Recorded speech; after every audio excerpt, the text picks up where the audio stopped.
नेपाल विरोध की आग में जल रहा है। बुरी तरह से आग की लपटें उठ रही है और ये युवाओं के क्रांति की आग है। जेनजी प्रोटेस्ट ने इस तरह से प्रदर्शन किया कि नेपाल में तख्तापलट ही हो गया। प्रधानमंत्री से लेकर राष्ट्रपति, विदेश मंत्री से लेकर वित्त मंत्री ने एक के बाद एक इस्तीफों की झड़ी लगा दी। लेकिन बावजूद इसके नेपाल के युवाओं का गुस्सा शांत नहीं हुआ और वो लगातार प्रदर्शन करते रहे। काठमांडू, पोखरा, वीरगंज जैसे शहरों में हालात तनावपूर्ण बने रहे, जिसके बाद नेपाली सेना ने कंट्रोल अपने हाथ में लिया। यहाँ प्रदर्शनकारियों ने हवाई अड्डे के परिसर में भी घुसने की कोशिश की। नेपाल प्रदर्शनों के मद्देनजर हवाई अड्डे पर उड़ान सेवाएं आंशिक रूप से निलंबित कर दी गई है। वहीं केपी ओली के पीएम पद से इस्तीफे के बाद अब सवाल है कि आखिरकार नेपाल का नया प्रधानमंत्री कौन बनेगा। इन सवालों के बीच में एक नाम सामने आ रहा है, वो नाम है बालेन्द्र शाह।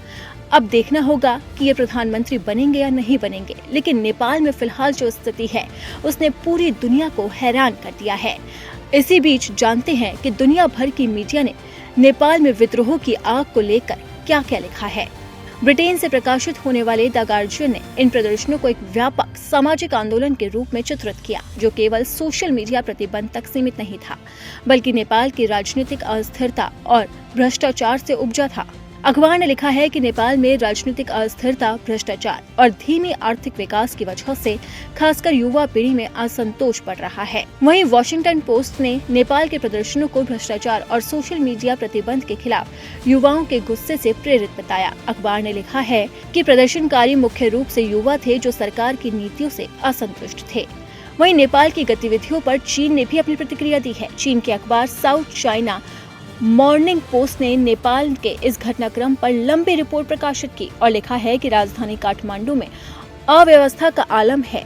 सरकार के खिलाफ गुस्सा कम होने का नाम नहीं ले रहा था। प्रदर्शनकारी अधिकारियों द्वारा लगाए गए अनिश्चितकालीन कर्फ्यू का उल्लंघन करते हुए राजधानी काठमांडू में संसद और अन्य जगहों के सामने एकत्रित हुए। इतना ही नहीं, अल जजीरा ने भी नेपाल की क्रांति पर विस्तार से कवरेज की है। अल जजीरा की अंग्रेजी वेबसाइट ने एक रिपोर्ट में कहा है कि हमने सांस्कृतिक कार्यक्रमों में और मौज मस्ती के साथ एक शांतिपूर्ण विरोध प्रदर्शन की योजना बनाई थी। शुरुआती कुछ घंटों तक सब कुछ योजना के अनुसार ही चल रहा था, जब तक कि बाहरी ताकतें और राजनीतिक दल के कार्यकर्ता विरोध प्रदर्शन में शामिल नहीं हुए और सशस्त्र बलों को उकसाया और पथराव नहीं किया गया। लेकिन धीरे धीरे ये आंदोलन हिंसा में बदल गया। वहीं बांग्लादेश के अखबार द डेली स्टार ने अपने लेख में लिखा है कि नेपाल की सरकार ने अपने देश में सोशल मीडिया पर प्रतिबंध तब लगाया था जब नेपाल में राजनीतिक अभिजात्य वर्ग और उनके बच्चे, जिन्हें नेपो किड्स कहा जाता है, उनको निशाना बनाकर एक वायरल ऑनलाइन अभियान जोर पकड़ रहा था। अब वर्ल्ड मीडिया ने तो नेपाल के विद्रोह पर अलग अलग प्रतिक्रिया दी है, लेकिन वहीं नेपाल के प्रदर्शनकारियों का कहना है कि नेपाल में असली मुद्दा व्यवस्थागत भ्रष्टाचार और असमानता है, जिसके खिलाफ उन्होंने प्रदर्शन किया और सरकार के खिलाफ अपनी आवाज बुलंद की। अब पीएम से लेकर राष्ट्रपति ने तो नेपाल में इस्तीफा दे दिया। अब देखना होगा कि आखिरकार वहां पर हालात किस तरह से शांतिपूर्ण होते हैं।